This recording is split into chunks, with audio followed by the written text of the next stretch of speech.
What's up, everybody? We are live, and I'm on with Muscles McGee himself, Freddy from Superbike Unlimited. What's up, Freddy? Hey, what's going on, man? Hey, dude, Muscles McGee, Jesus Christ, dude. You definitely are the eating the peanut butter sandwiches and watching workout videos guy, right? Yeah, I mean, I'll take it. There's worse Yeah. things I think you could say. I mean, I could say all kinds of shit, man, but You're right. yeah. So I'll take you, that. you're the guy that runs the Superbike Unlimited thing, and holy shit, I've been buying parts from you for like over a decade. Yeah, I What is appreciate that? that for sure. Like, It's awesome. Is what that is. how did Superbike Unlimited start, dude? Like, how did you get rolling with that? It started. Honestly, I didn't really start expecting it to be like a full time job. I Okay. started it because, yeah, it's true. I was basically, there was a product at the time that I really liked and wanted to get into the US, which was Lakamoto. And they made a bunch of cool carbon fiber primarily, which is what I was after at the time. And it was hard to get. So I basically formed Superbike Unlimited and worked out a deal with those guys to become the US distributor. And that's kind of how it got started. Oh shit. Okay. Yeah. Yeah. Yeah. I And then mean, so I was going to so say you I had started. friends with the former president of Olin's USA, Okay. Doug. He was a sort of a friend of mine from an older job, and that kind of segued into being like, "Hey, Doug, how about a homie hook up on some Olin's?" And you know, from there we were able to grow up pretty well.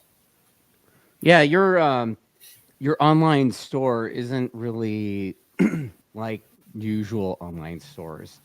Mm. Um, yours is more geared towards superbike stuff. Yeah, So, you've had crazy wheels and different brake calipers. And I'm sure if you race an R1, you probably, if anybody that's raced an R1 has probably browsed all your shit, right? I know I I did. hope so. Yeah, I mean, I try to have stuff that's hard to find, and I like to think of us as like a one stop shop for like a proper race bike or track bike or whatever, something like Okay. that. Yeah. So so you started out with Lakamoto stuff, and then how did it evolve into dashes and swing arms and brake calipers and you Yeah. know epic stuff? How did it evolve from that? I would say that was kind of just a natural progression because, we were super into the race scene and we just wanted, well, I mean, for one, we wanted to have all that stuff on all of our bikes. So we Right. kind of, sorry, cats in here. We want, that's probably going to happen more than once, but yeah. Beyond, yeah, we wanted to have it all on our bikes, and then it kind of just made sense. Well, we should probably have this stuff on the shelf, and be able to Yeah. offer everything that we're running on our motorcycles. So, yeah, kind of just the way you think. We'd find stuff that we thought was really tricky and cool, and we'd try to see if we could get set up and start stocking it. You stock the stuff. Yeah, we have a decent amount of stuff. We're not just shipping from other facilities for sure. Yeah. Yeah. I mean, look, I got that I2M dash from you, I believe, and Yep. all the potentiometers and all that, along with a little bit of tutorial from you on how to work the stuff. So I was like Yeah. pretty stoked on that. So you used Yeah. to race too, huh? Yeah, for sure. Yeah, around the time that's kind of what that was the other thing I was going to say with starting SBU. The other big component was tuning ECUs, and so a lot of that came from the race world. I was doing club racing a lot back then, and yeah, I did. I did probably 8 years or so. My first real year of racing was 2014. That was the year that I like kind of went all in and tried to really like get good at it, I guess you could say. Right. Um, and then the next year I got bumped up to an expert, and that was the year that I did the We Are Nationals for the Superbike class. Okay. So yeah, So because Weira has all those weird letter named classes, right? Like their class structure is not really if you look yeah, at it from the outside in, you're like, what the fuck do I run my bike in? Like, yeah, is it yeah. B or A or whatever? Yeah, it's simple if you race with those guys, but basically A is 1000, B is 750, C is 600. I did A Superbike. Okay. So yeah, and you could And kind of what were you racing? R1. Oh, you're racing the original cross plane R1. Yep. In 2014 I was. And then when 15 came out, all of us, they were back then we had kind of like our small race team for the club stuff. Yeah. We did CCS and we were all of us got the new bike. Okay. Yeah. So I do remember seeing the Project 2015 R1 stuff, and I remember some YouTube videos, right? Oh yeah. Yeah. Oh, actually, back then it was like hardly any YouTube videos. It was all racing. Like the YouTube videos were posted were just laps. Yeah, guys. Okay. Honestly, yeah. I still kind of suck at it, but back then I was really bad. But yeah, so mostly like pictures. You know, we would just fucking take pictures of the process. But yeah, that was look what we're doing, right? Like right on. It's come a long way. So you said something earlier before we went live, but you said we were a national championship. I did. Yeah, I think some of that was. You're just like I did. Yeah, I mean, honestly, I got a little lucky. I'm not gonna lie. It was. I wouldn't say I was always the fastest guy. I was pretty much always on the box. But I was not my plan at all. That was my first year as an expert. And yeah. So I wasn't trying to shoot for a national championship for sure. And it just kind of worked out that way. I got a second place the first round, and which I did not expect. And that was on the old bike. That was in March. And then April, we got the new one, the 2015 R1. And dude, I just was able to go super fast on it really quickly. It was just an easy bike to ride fast, especially coming from the old one. It just did everything better. It had like 20 more horsepower. Right. Well, my old one was a built bike, so it wasn't 20 versus that, but it was just immediately faster. Electronics were a massive step. Right. Yeah, and I just kept getting, finishes on the podium, and at the end of the year, wrapped the whole thing up. It was pretty cool. And we got to go to all these tracks I've never been to. I went to Miller, Utah Motorsports Campus. Right. Mid-Ohio, bunch of places I've never gone just to try to NOLA, to try to lock that thing up. So once I started, it was fun. Yeah. It was cool. That sounds like fun, dude. It was one of those things I kind of have a tendency to say, like once my expectations were low, and then once I started leading the points, I put a little pressure on myself. So I would say by the end of the year, it was not as fun because I was so hell-bent on not fucking it up. But it was cool. I'm glad I did it. Yeah. Yeah. Just really quick, we're getting some comments in, and guys, I will get to the comments in a second. I just want to not be distracted by what he's saying to look at the comments. So we'll get to the comments in a little bit. Everybody that asks something, I will answer it. Okay, I'm Ron Burgundy here. Okay, I will ask anything, no matter how ridiculous it might sound sometimes. So yeah, just keeping that in mind. But yeah, so having your side hustle turn into your main thing, you were, I guess racing kind of helped you determine whether or not stuff was valuable enough to even sell in the first place too, right? Or the things that you did sell, you could be like, hey man, this thing's better than this thing, right? Or oh no, for sure. Yeah, I mean, we tested a ton of stuff back then. There was we were lucky to have. I was reasonably quick, and then there was two other guys that were part of our core program, and one of them was actually really talented.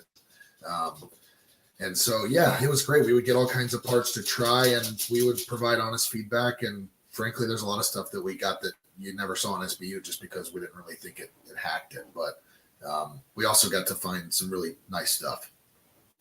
Yeah. Well, I mean, I've seen a lot of your project bikes. I mean, you've done some just insane bikes, and obviously you're not racing anymore. The last few years, you've done some just insane stuff, I mean, you've also had some riders come ride your stuff too, right? Yeah. We've had some good people throw a leg over the motorcycles for sure. Yeah. Like my buddy Jason Aguilar, right? Yep. That dude rode with you guys for about 5 minutes, right? he did some kayaking at Barber, right? That was, oh my God. Yeah, that was a nightmare for all involved. Not because of Jason, but just because, for anyone that saw that race, it was by far the most fucked up weather I've ever seen at a MotoAmerica event. And none of us were prepared for it. So it was a mess.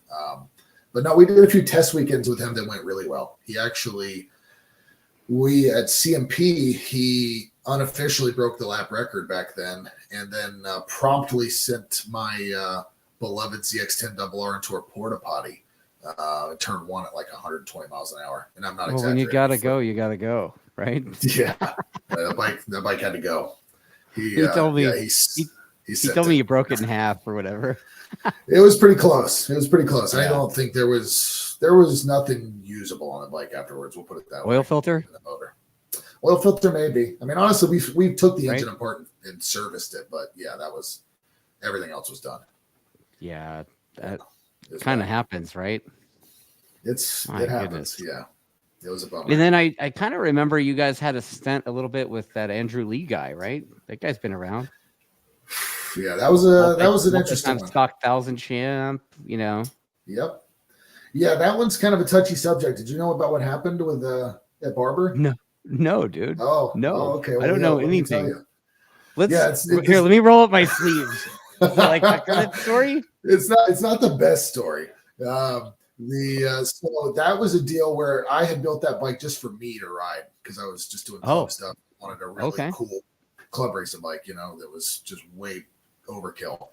And we got a call from Chuck at Westby, and he was like, "Man, Andrew Lee really wants to ride a superbike. Do you think you guys could work something out?" And I was like, "Yeah, that sounds cool." And why not, right? And the problem was at the time I had an ECU, a firmware, and a transmission that were not legal for MotoAmerica, and so I called a few. Yeah, not because they were better. This tranny shit's kind of ringing a bell.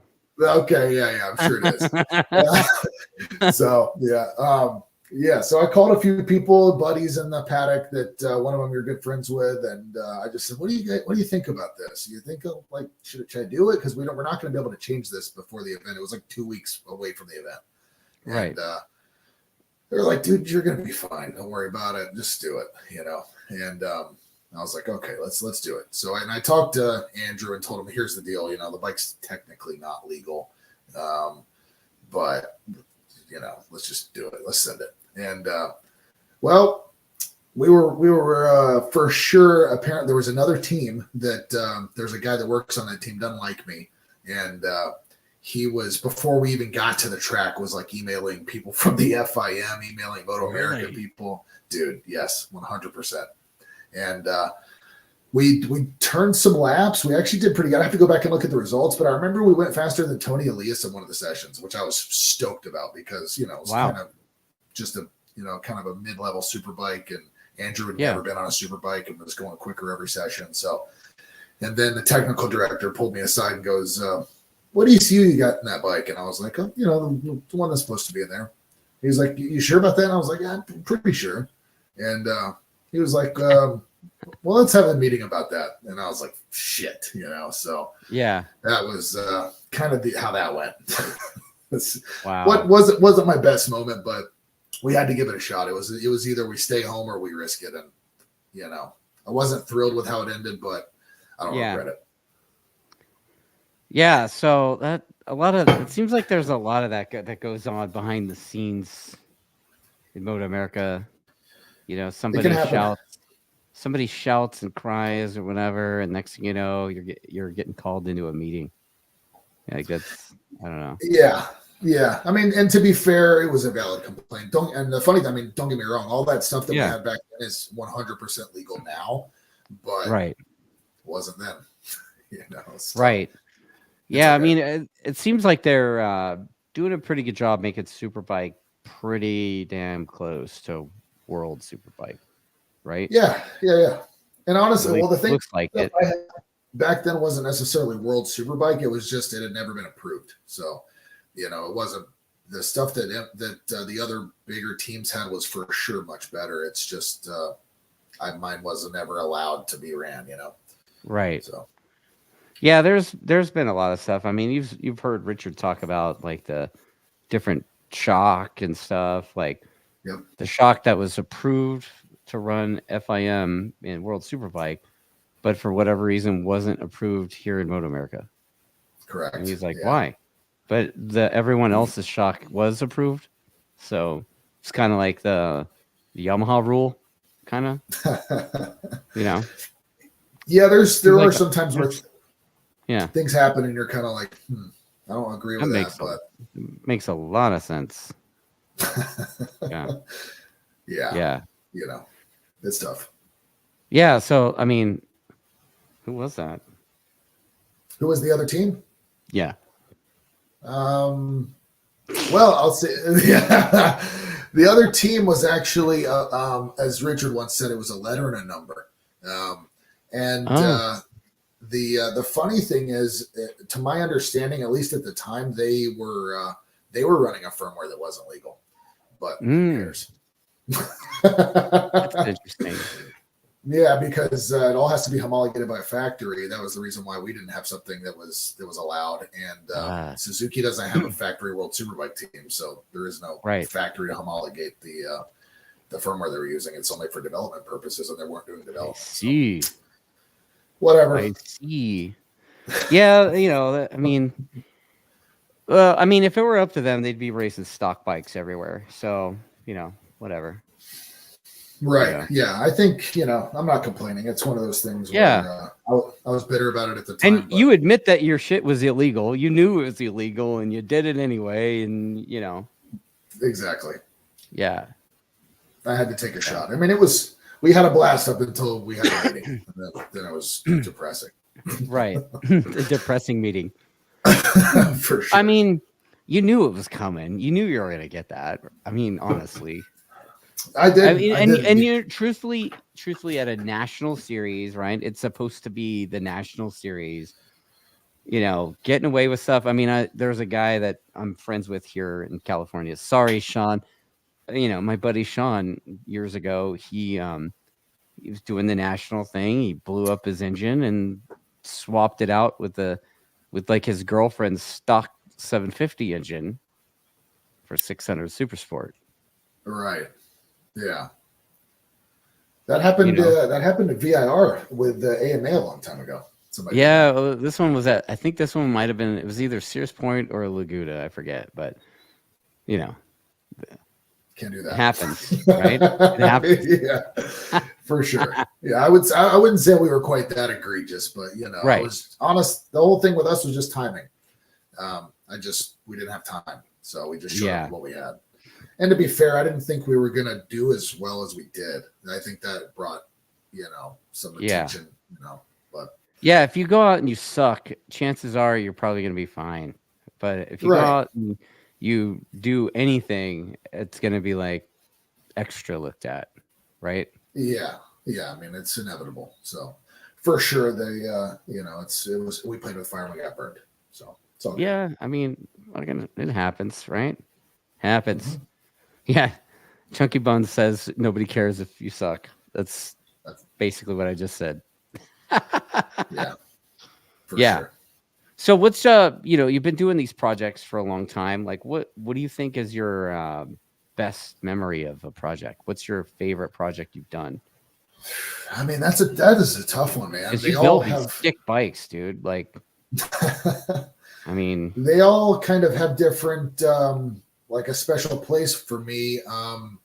The Ducati that we did was really cool because there was just so many one-off parts for it. Like we worked with a partner of ours, a company called Bike Sport Developments. He helped us develop this fucking badass wiring harness and all these 3D printed boxes to run a full Superbike Motec package on it that we did all this development for. The ZX10 is still one of my favorites. We're actually about to sell that bike because, you know, really make room for the new one. Yeah. Yeah. I hate to do it, honestly, but I'm not a motorcycle collector. And this stuff's expensive, so money's got to come from somewhere. But yeah, I don't know. Probably the ZX10 or the V4R. Although the BMW we just did for a customer, that thing was fucking insane. Did you see that? I saw some video stuff with it, but I didn't see everything. It was like a I mean, I had a World Superbike engine, a true World Superbike engine in it. Oh, no shit. Yeah, I had. Where do you source that? Like the customer's like just gives you a blank check and says, "Hey, make this thing badass." Like how do you build something like that? Yeah, I mean, well, normally we do the engines in house, but that one, since that bike has all this very electronically controlled variable cam timing system to do like a Superbike engine, I don't know how to do it. So the best option was literally just to call up BMW and say, "Hey, will you sell us one of those?" And they were like, "Sure." Yeah, they're like, "Yeah, that easy." Just that honestly, easy." You say. Yeah, it's true. Well, we've done a bunch of work with them in the past, you know, with the electronics and stuff. So there was some trust already. But yeah, it's you can buy that stuff. Is that like Alpha, or how does that work? Yeah, well, you can buy a lot of it through Alpha, and then some through BMW directly, BMW Motorrad. So yeah, a lot of it is available directly through Alpha Racing.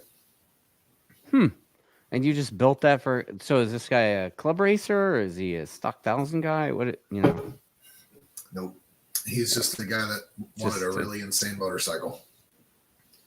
Track day guy. Yeah. Well, he does race, but he's from another country. I don't know how much information I should say about him. He's not from the U.S. He's a very private person, but he does race. What's kind of a bummer, that project took like 2 years to complete because since he's from another country, the whole COVID thing happened and it shut the border down. And during the project, it just got trapped at our shop for a long time. And he wound up getting an injury. And when we finally finished the bike and put this crazy engine in it and did all this work, when he came to pick it up, he's like, "I don't even know if I can ride this thing." So yeah, kind of a bummer for him. I hope he can, because I mean it was a missile. It might be the fastest bike we've ever built. I mean, it had a crazy amount of power. It was nuts. What just like without getting super specific, like what's a crazy amount of horsepower to you?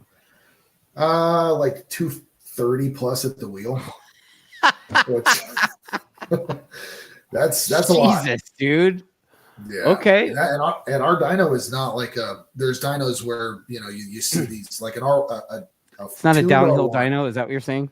It's not a downhill dyno. Like for reference, a nicely tuned R1 with like a GYTR ECU makes like 180 to 185 horsepower on our dyno. So this thing made like 50 more horsepower than that. Yeah, that's a lot, dude. That's a lot. That's an obscene amount of power, man. It's hard to imagine. Yeah, once we like finished up with it, I was just like, Jesus, man, it's unbelievable. But yeah, probably a lot of fun to ride. So last year I got to see you doing some different kind of work. You were being a data guy for Pro Superbike team, for the Westby team. Like I started seeing you at the tests last year, and then you were the guy the rest of the year. So how'd that come to play? That came about because, frankly, I wanted to do it. They were looking for people that to kind of fill that role, and I basically called up Chuck and said, "Hey man, I know I don't have really any experience on that particular ECU platform. I have a lot of experience on some other advanced ECUs, and I'm pretty confident I can adapt quickly. And if you guys are willing to like get Vito, who was their data guy, that's actually the Marelli employee, works for Ducati, HSBK now. I think he's world's fastest guy. I met him this past weekend again. Super nice guy. Yeah. Yeah, I love Vito. And basically they hired him to kind of like train me and get me up to speed on the intricacies of the Marelli systems, their calibration software and their data analysis software. And I basically told Chuck, like, listen, I'll give you a deal on the cost to bring me on if you guys will just give me a shot. And if I don't fuck it up, maybe I'll stick around. And yeah, we did well. I mean, honestly, it was a lot of work because that year we started off with a brand new software version that was 2 steps ahead of what they had previously, which it's hard to quantify that, but it was just a total revolution. So for them, the settings, all their old settings were no longer usable. And so every round I essentially had to kind of start over. And I'm really proud of the work we did. I thought we did a great job. I mean, we were very competitive, even though we were doing massive changes from session to session many times. Right. And yeah, it was fun, man. I liked it. Am I was I really am I sad crazy? that ended. That year, it had to have been tough because I saw a bunch of weird stuff. The bike behaving weird. You know, it seemed like you guys were, chasing the setup a lot. Um, the bike getting lost or something. Like, is that right? What happened? Oh, that happened at one. Yeah, that happened at Laguna. Yeah, that was crazy. We we really never got a clear explanation for what the cause of that was. I even got Richard and I conferenced him with like a friend of mine from World Superbike about that because it was driving us crazy. But yeah, the bike was a sector behind. We wind up just replacing some stuff. We put a new, they use an advanced transponder. We replaced that. We changed a setting that Westby had been using for a long time on the ECU, and I think that might have been the core issue. But yeah, that was fucking obnoxious because the motorcycle basically was a sector behind the whole way around the racetrack. And I'm sure you know as well as anybody, those bikes, they're very specifically tuned from sector to sector. So it was making all the power where it wasn't supposed to, and none of the power where it should have, and it was a mess. But we got it sorted. Yeah, just those bikes, the super bikes, they. For those that, again, just to describe this, like the bikes kind of generally know where they are. They do it either based on distance, right? Usually it's distance, but GPS. And then also the transponder you're talking about has a loop back number that I guess the decoder picks up and, it kind of resets the lap for the bike, right? So the bike continues to, based on distance, knows where it is. And exactly. If suddenly the bike doesn't know where it is and it thinks you're in, like at Laguna, for instance, if it thinks that you're headed up into the corkscrew, but you're really going through turn one, it might be a bad day for you, right? Oh yeah, for sure. Yeah, I mean it was a problem. Yeah, I mean it was honestly, it was driving all of us crazy because none of us could really figure it out, and there were some smart people looking at it, but I'm just glad it went away. Yeah. So how was it working at, in the Superbike team like that for a year? Like, how was that for you? It was good. Yeah, I mean, I would say the only bad weekend I really had was Road Atlanta. And even then, I mean, it wasn't bad, but just by relative to the rest of the weekends, that was the one that I had the least amount of fun, I guess you could say. Just because there was so many settings that were just that I didn't hit the target right off the mark. So whenever we got started, bike was wheeling too much, and he was unhappy with certain things, and Yeah. It was a lot for me. That was my first weekend working on that system in a race setting, and we only did a couple of tests. So yeah, it was the pressure was on for sure. But from there, I just kind of built every weekend and tried to just really put my head down away from the racetrack and try to get as proficient with the software as I could. And it was nice, man. I honestly had a lot of fun. So after that year of being that guy, like, would you say you're pretty switched on with the Marelli now? I'm definitely really comfortable with it. Speak it fluently? I would say so. Yeah. Wow, I'm sure there's always more to learn, but okay. Yeah, I mean, by the end of the year, really from Barber on, I was pretty much, running the ship on that. Vito wasn't with us anymore, so I was responsible for all things electronic on the bike from Road Atlanta forward. Okay.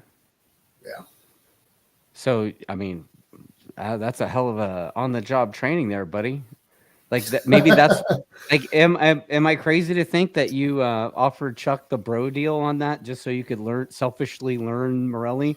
I mean, that was the big incentive. Yeah, I wanted to further my skill set. Electronics have been my interest for, as long as I've been doing this. That's always been my primary focus is like tech, I guess you could say. I'm not somebody that's good at spinning wrenches, so tuning and advanced electronics are the things that interest me. So for sure, I wanted to see how it worked. Are you? Do you have aspirations to be like the guy that sells Marelli shit and supports it, or how does that even work? Nah, not really. I mean, I would only like, because even Vito, that's the thing, is Vito's that guy, and Oh, okay. he doesn't necessarily sell it, but he's the support guy. The problem with that is you might wind up doing projects that you're not as interested in. So for me, I want to be fully engaged with any project that I'm a part of. Yeah. Yeah, Vito was saying he was like doing some car racing shit. I was like, okay. Yeah, he was doing NASCAR a lot. Yeah. It's like, I don't wow, think I would like NASCAR's that very using much. Marelli data system, huh? Yeah, it's a very I mean, they dull it down. That's the thing, is the ECU is Yeah. only as powerful as the firmware. So I think with NASCAR they just turn everything off. Well, that makes sense. That makes sense. Yeah.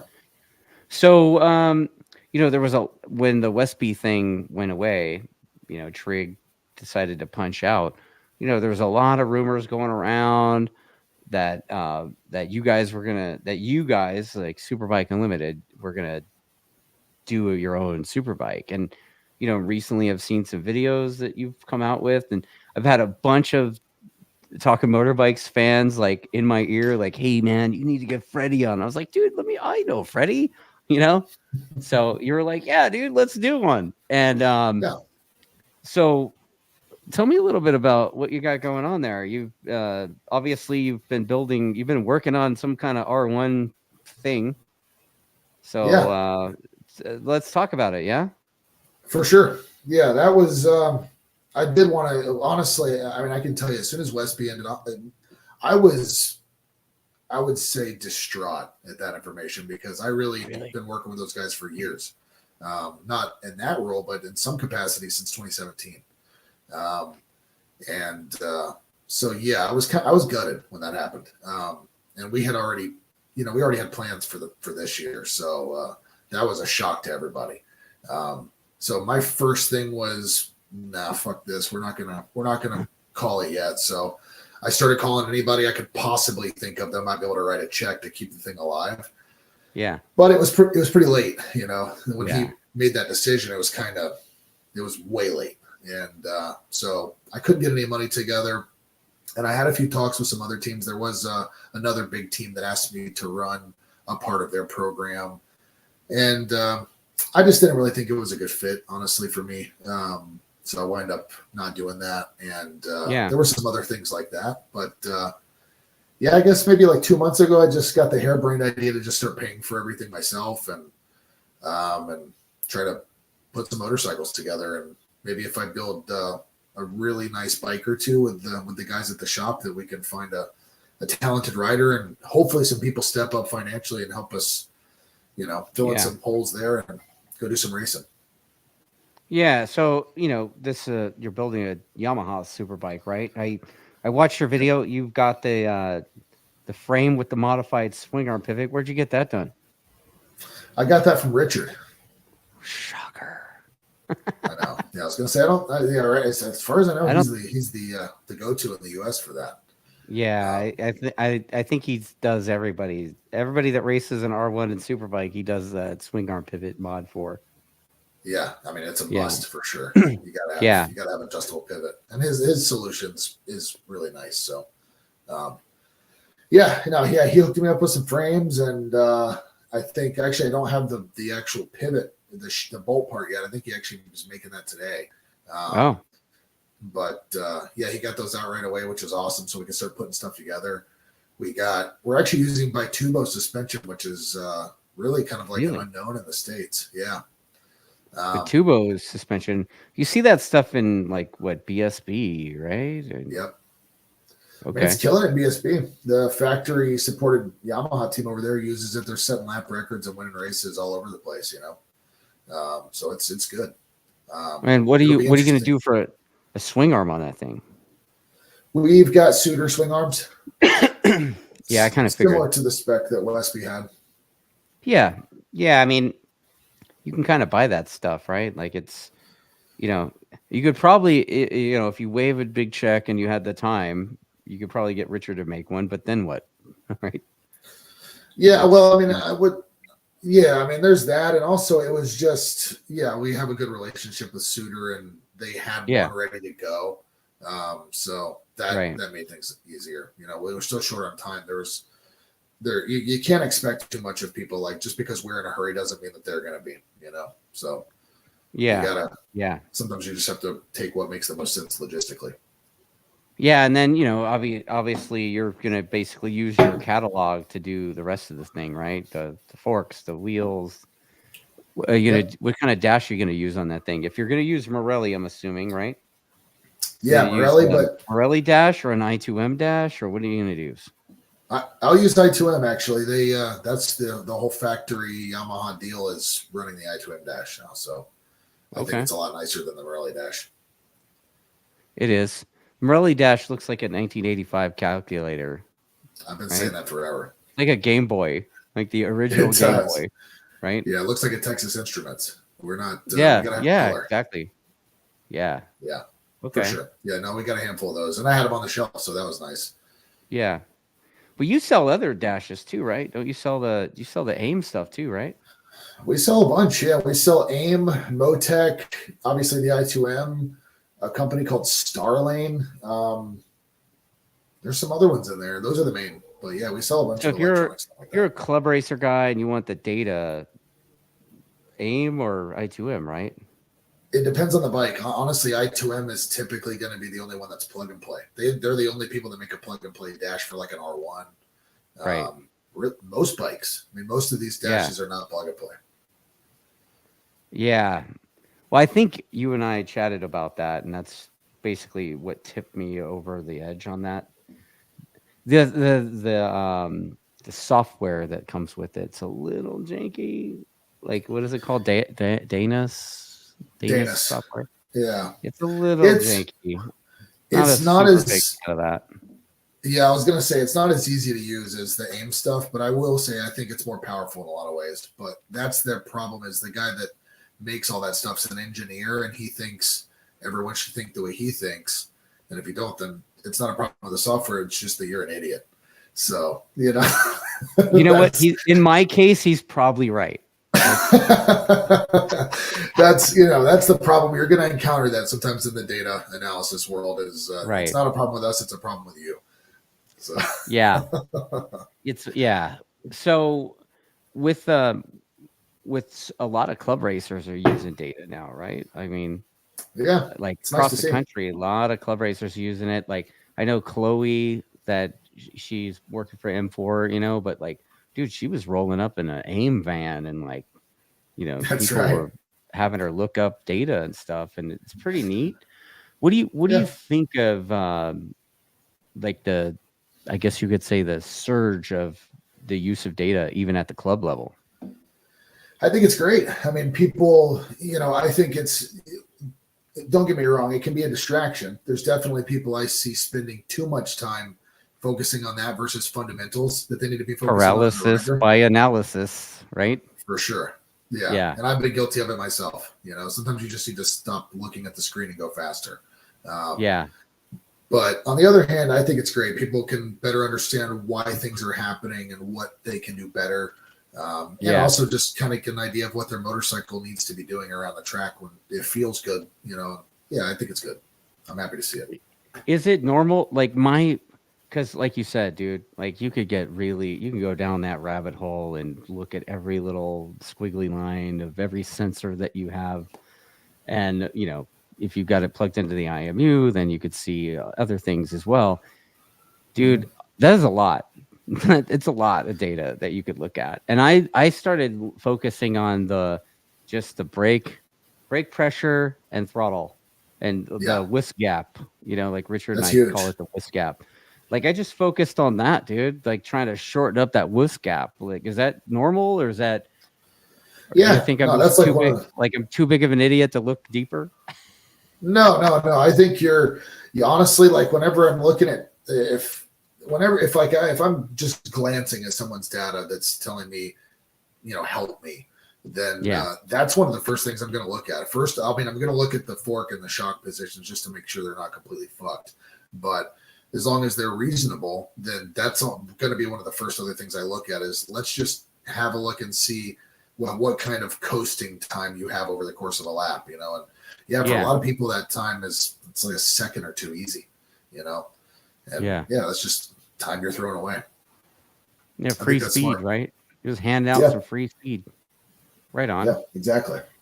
And then you sell a lot of stuff on your website. I mean, am I crazy to think that their best selling thing is your rear rotors? It's definitely not the best selling. The Is it not? Holy no, shit! I've had no. those stupid things on every bike I've had since I don't know, 14. I would for us, ECU flashing is still the number Really? one in terms of just individual. Yeah, yeah, yeah. I mean, So I don't know about now. people mail you their ECU and you flash it and mail it back to them. Is that how it works? Yeah, yeah, Okay. yeah. There's a So few guys it's doing that, man. I mean, there's a guy. If you're on any of the Yamaha Facebook groups or whatever, there's this guy that people swear by. This guy, and they're talking about. I'm like, bro, my shit gets tuned by Attack.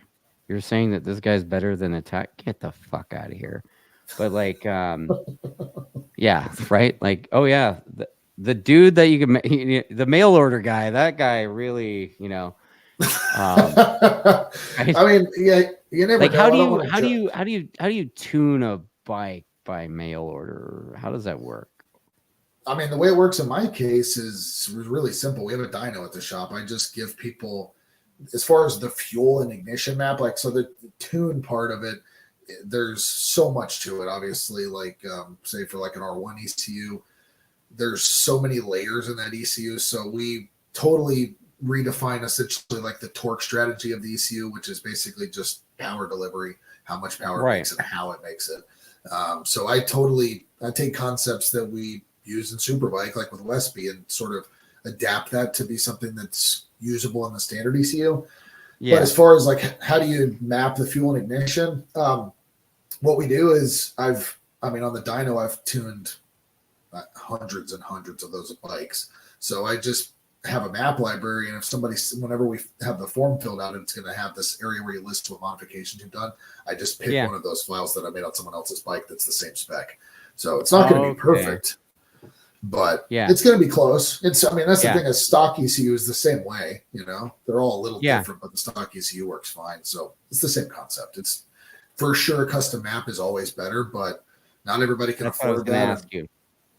Yeah, what's the cost difference between a mail order and a custom map situation? At least $400. Oh, sometimes more. I mean, it depends on how you want it done. Like there's yeah, it can be substantially more.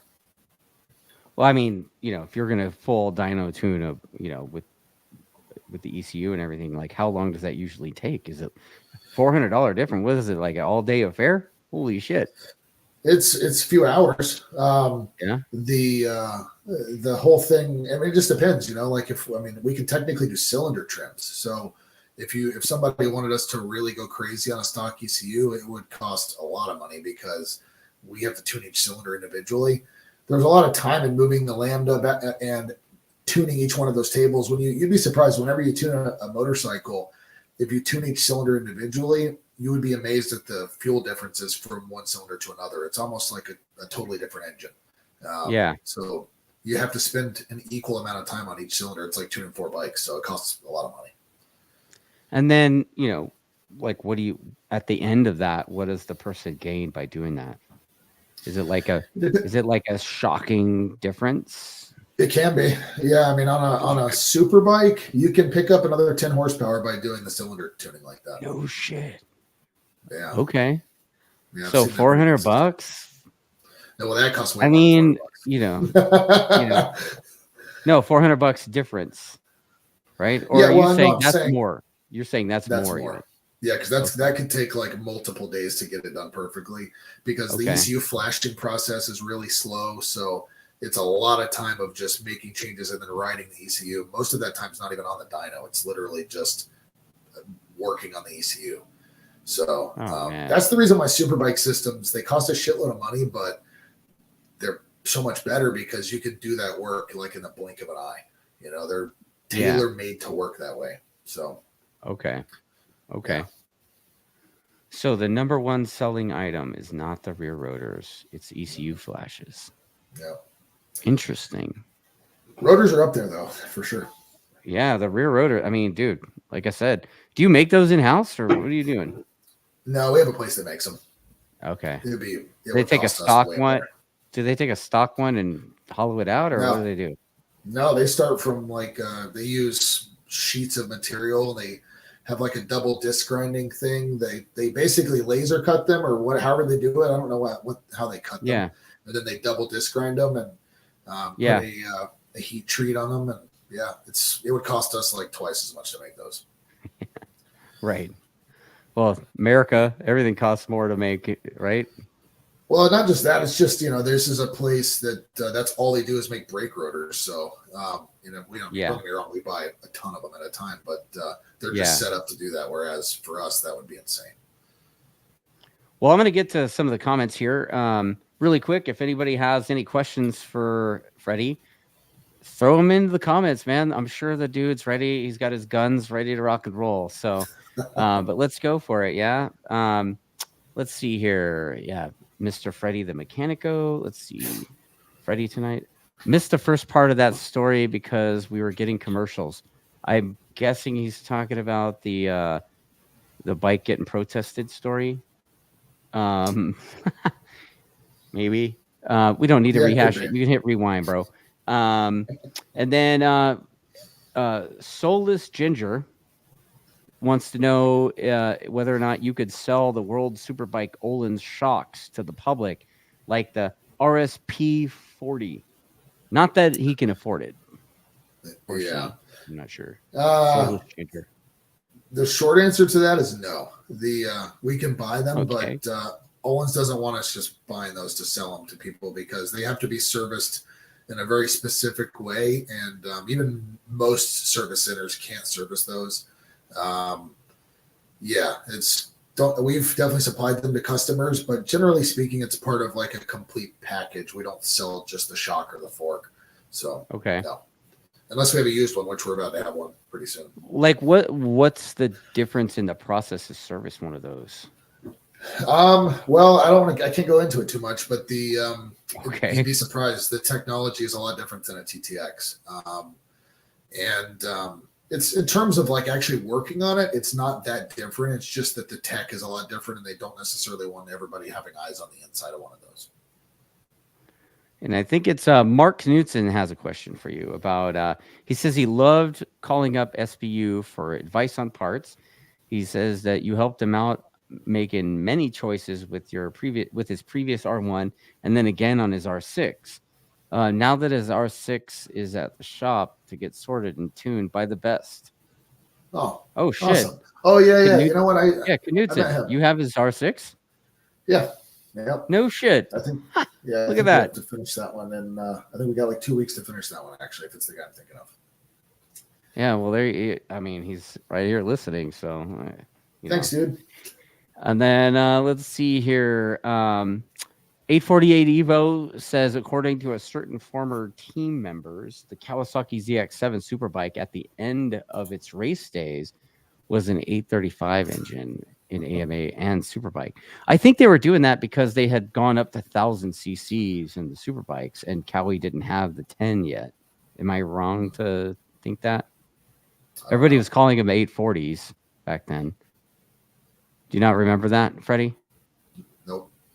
Yeah, well, there you go. You know what? You know what? Let's do a little segue here.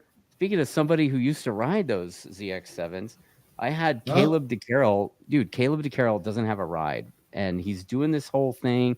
It's like KD51, and basically KD51, his company is doing, tents and pit shirts and that kind of stuff, but he also does wraps for helmets and other things. Dude, I just had him do a helmet, and I got it here. Look at this thing. That's nice. Yeah, so it's a little Go Show Anthony Gobert tribute. I don't know. That's impressive. It's nice and low key, It's like totally right up my alley. Nice and it's subtle. Really subtle. Yeah. Yeah. It's really quiet. Yeah. So I sent pictures and stuff of the helmet to Aaron Gobert, and yeah, it's good stuff. Good No, you did a great responses. job. That's Yeah, impressive. I didn't know dude. you could wrap a helmet like that. Yeah, I didn't either, but apparently you can, and he's pretty reasonably priced too. So like, literally, dude, like a local person over here was telling me that she wanted $900 to do it, and I was like, really? Like, To and wrap one or to paint it? to wrap a helmet, yeah, $150 for setup plus, you know, the rest, Mm. right? So yeah, Plus all the extra cash. yeah, and I'm like, really? I'm like, this guy is It gonna do sounds it like a for this lot. much. It seems like a lot, man. Like if they're painting it, I get it, but like they weren't painting it. Like It's a I sticker. paid less than that to have my lowrider helmet painted, the other helmet that I have, right? Yeah, I don't want So to speak out of turn because I don't understand what's involved, but it sounds like a lot for sure. yeah. Anyway, so like if anybody's looking for that kind of stuff, Caleb DeCarroll would probably love to wrap your lid up, and he does extra shit. You know, like he put my website on the face shield and stuff, and yeah. So Nice. I think he did a great job with the Go Show replica. So anyway, I just thought I'd throw that out there since some guy was asking about the ZX7. Kind of works Yeah, it in works. by my fucked up, talk show guy math. It's a good looking piece. Yeah, thanks, man. All right, so let's see. 848 Evo says he also has the Starlane Da Vinci Dash and has some Mm. basic data, but it's kind of nice for a track day guy. Yeah, You want yeah. to talk a little bit about that because you said you sell that too, right? Yep. Yeah, that's, I mean, honestly, it has more than just basic data if you want to use it that way, but that's a good mid level data system as well. I have their software sometimes can be a little, same thing. You just have to get used to it. But Yeah. yeah, no, they have some decent stuff. They actually sent us, like what I was talking about earlier in at the beginning of this interview, they sent us stuff to test and we put it on one of our guys' bikes. And I was actually really impressed with it. It was super easy to use. And, Yeah. it was small and allowed us to run a bunch of external sensors. So yeah, they make nice stuff. Interesting. For sure. And what's the price point on that stuff compared to like? It's similar. Yeah, Is they're it all kind of in that same $1,000 to $1,500 price range for the most part. You know, if you start okay? doing like the full dashes and stuff. Right. So Yeah, yeah, and they're then all it kind of goes in up that from range. there, and then you buy the potentiometers. Like you're gonna spend all in. You're gonna spend $5,000. Like just be prepared, right?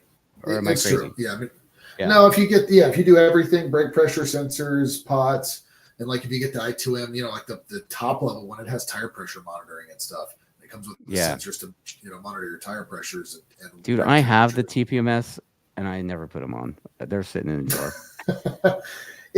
I think for sprint racing and stuff, it's not Yeah. as helpful, but I can tell you it was really useful last year with Westby. We used that a lot Oh yeah, in I know range. Richard uses them too, man. I mean, he's got them Yeah, set up to where the bike is constantly checking, So, yeah, yeah. um That's good. okay, so let's see here. Michael Capulos asks why Batubo on the new R1? It seems like Batubo is gaining popularity in the US. Yeah, it is. And I think honestly, we've been trying to really sort of push that narrative because we've been selling it here for the last 5 years. And we got their early version of the Superbike fork that we have now. And honestly, I was super impressed with it. They sent us one just to try it because they were really confident in the product. And I talked to some people. They ran it World Superbike with a team back then. It was Go 11. And they had, I think it was Eugene Laverty rode the Okay. bike. And before we got all tied up with those guys, I just shot him a message on Instagram and just said, "Hey, what did you think of this stuff?" And he was really transparent and was like, "Man, the fork was one of the best I've ever used, and the shock at first needed some work, but by the time they got done making all the changes I requested, it was brilliant." So yeah, they just make nice shit. I mean, at the end of the day, I think it's really on par with the other top level stuff they've done they've done all the right things. I don't know.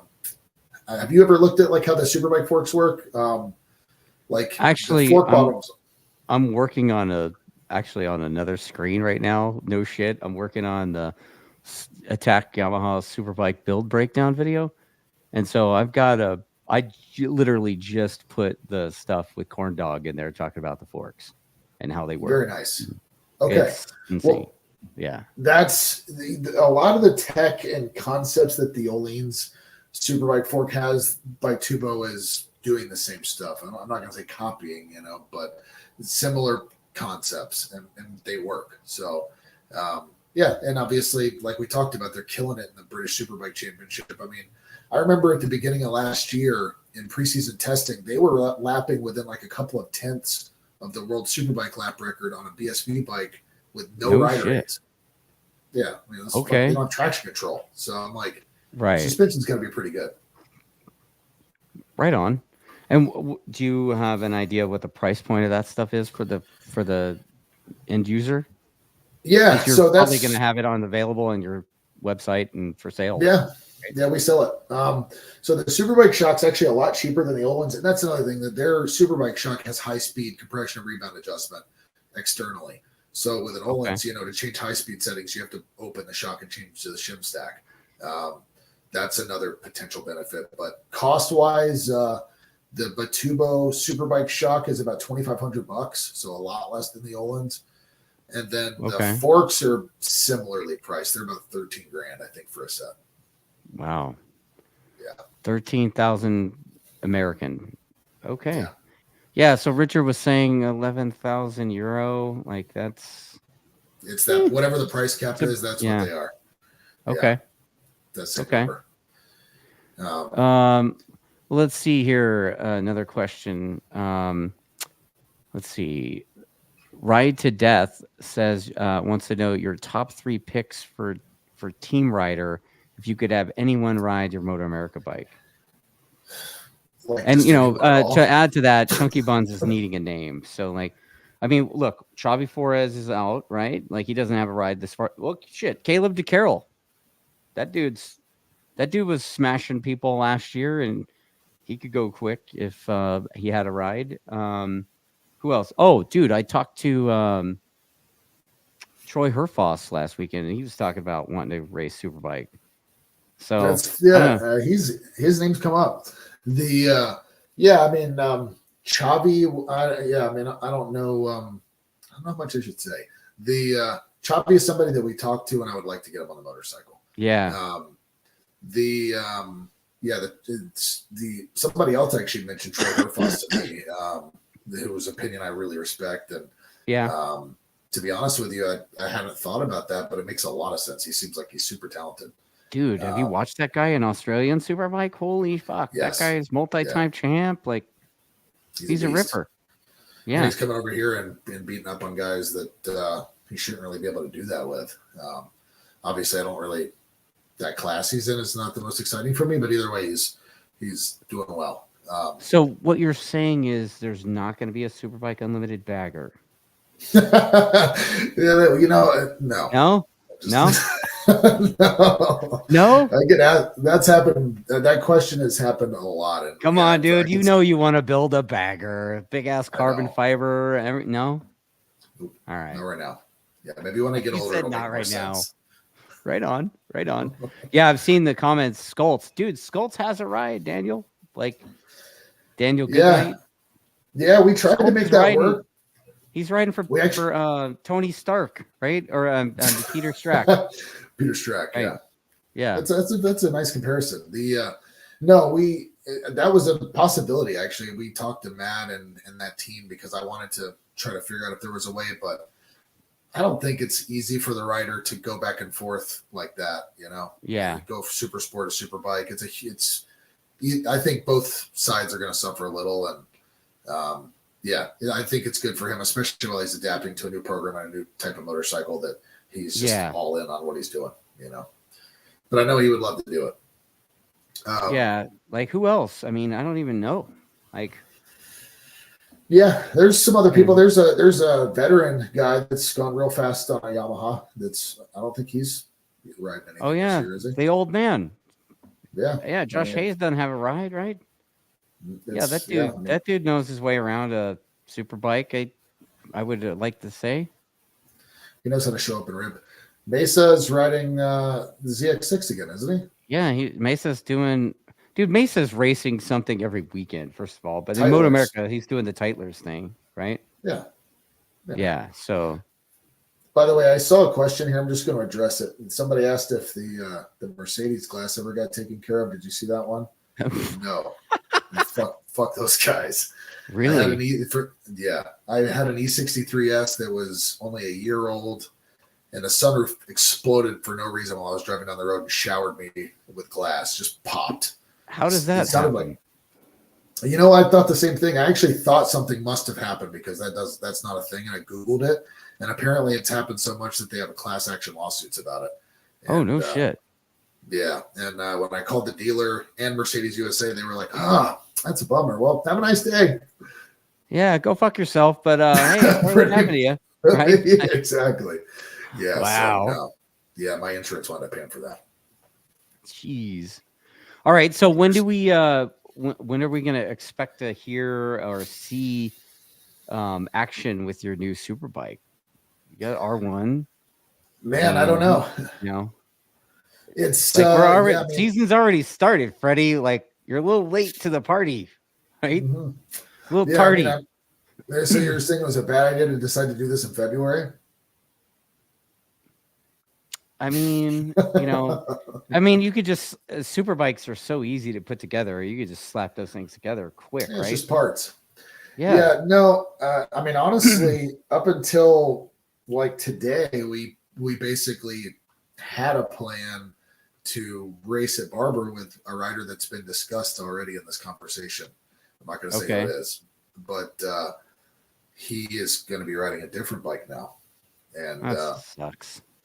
yeah. So, yeah. Well, I mean, it doesn't help things that there's a certain team that needs a rider now because their guy is injured, right? So I'm guessing one of those guys is on that team. Guessing. I'm not I'm saying speculating. That I'm speculating. I'm not saying that it's the team that we had the issue with at Barber previously, and we're going to Barber again. And so you see what's happening with this thing. There's twice now. This team is or maybe it isn't this team. I don't know, but right. Yeah, no, I get it. It's one of those things. But dude, that was a bad deal, man. You were there, right? You were at Road Atlanta, weren't you? Yeah. No, that was crazy. Yeah. Did you see that shit? Dude, I saw still the YouTube hear video. it. Like I was, dude. I had my back to the wall. I was watching the screens on our what do they call it? The Easy Bake Oven. The backside of the Easy Bake Oven. And I'm sitting there and I hear, and I'm like, what the fuck? And it seemed like it just never stopped. It's like still going. Cut to commercial, come back, it's still going.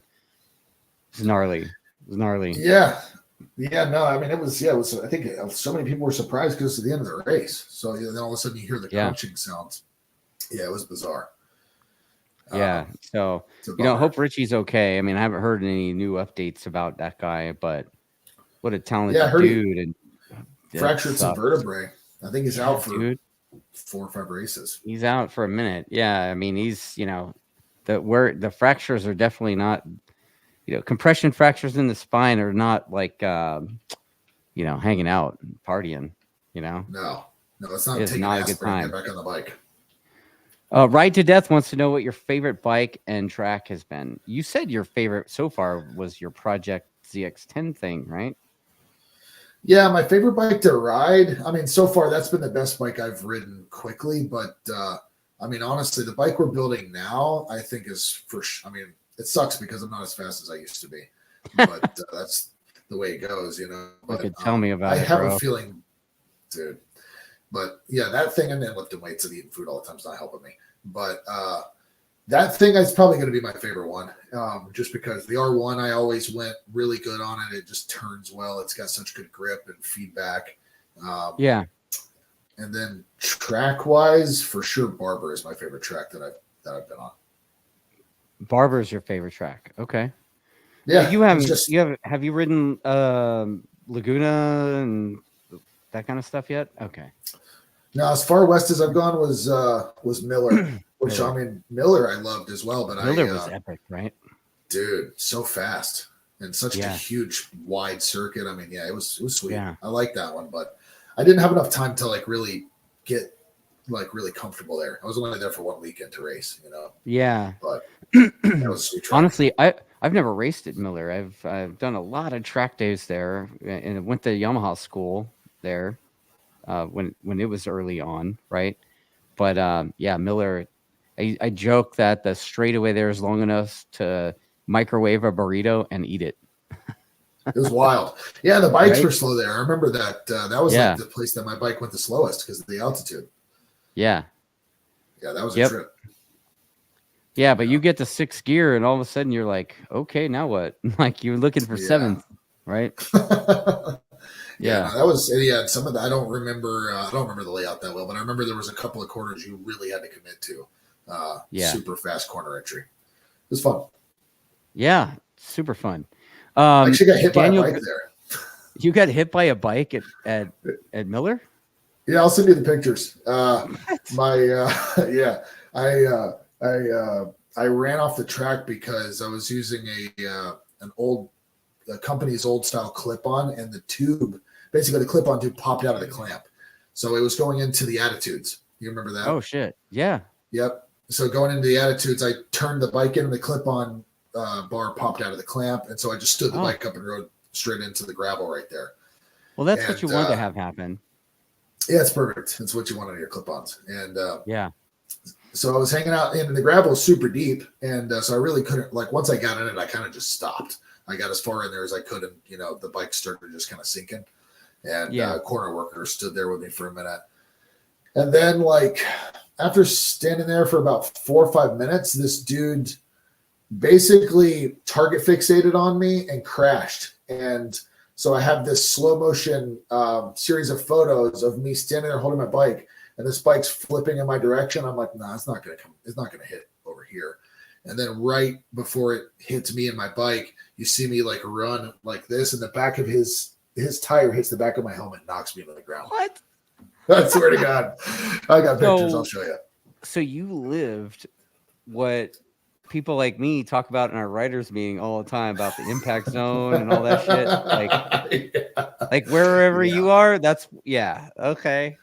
Yeah, because I was like, there's all this space over here. That guy's not gonna come over here. And I was like, yeah, he's getting close. He's getting real close. Wherever you are, that's where the next guy is gonna come, right? Like, yeah, that's interesting. Okay, I'm gonna I'll cut this and I'll use this as I'll display this video in our writers meeting now. It happens. Yeah, and then you can show the stills. Oh yeah, dude. Yeah, that's gonna help, right? So Daniel Goodnight wants to know if there's any chance that you're gonna bring the bike to test at Road Atlanta next month at the Cycle Jam. I don't want to ride it there. Somebody else maybe. Okay. Oh, somebody else. I would let somebody else if the bike's ready. Yeah, for sure. Okay. It should be. Yeah, I mean, that would be fun. Yeah, I'm at the point with the bike where right now I want to spend my time just behind the screen and making sure it's as good as it can be. And it's hard to do that when you're riding. But yeah, maybe. Okay. So I guess we'll wait and see with regards to who you pick to ride the thing and all that and finishing it. Do you have a livery you're going to throw at it? General idea. Yeah, I mean, it's going to be nothing too crazy. We have the carbon bodywork that we have is cleared Chrome already. Do chrome, and no, that wouldn't be bad actually. Painted chrome, dude. Like, I mean, painted chrome. I'll dip it. Yeah, dude. I think we're gonna keep it simple. You know, dark with some blue accents, kind of stuff. And Superbike Unlimited's the primary sponsor on that one, or do you got a title sponsor for your program, or I'm reluctantly paying for everything right now. So yeah, we're definitely the title sponsor. Superbike Unlimited is the big. Okay. Yeah, it's the whole bike, like the Suzuki logo on the MotoGP bike. Now we're not going to go that crazy with it, but yeah, right now we have some really cool technical partners that are helping out with like designing parts and a lot of the development process, but in terms of cash right now, it's yours truly. Wow. If you're watching this and you want to help, please buy some parts from this guy so we can afford to. Right. For sure. Well, you know, it's good chatting with you, Freddie. This is cool, man. Like, you know, I seriously, I've been buying your shit for years. I've built 4 R1s in the last 2. I had to throw 2 of them in the trash, so that doesn't help things. R6, you know, an R6 and 4 R1s, and all the non-attack parts came from you, basically. That's awesome, man. I really appreciate that. You know, I mean, really cool. Obviously I have to run attack everything because Richard and I are friends, and there's no way I'm going to buy anybody else's stuff. But all the other stuff, he don't make bodywork. He doesn't make bodywork. He doesn't, you know, make master cylinders and dashes. So, yeah. But yeah, it's pretty cool. It's pretty cool that that you're able to have this and be able to support dum-dums like me that do this crap. You know. So it's a pleasure, honestly. Oh, and then Stephen Pettinger says he just watched your new R1 build this morning. So awesome. Word's getting around, and yeah, and I'll add a link to that in the description of this video later on YouTube in case anybody's interested. But Freddie, you want any parting words there, bud?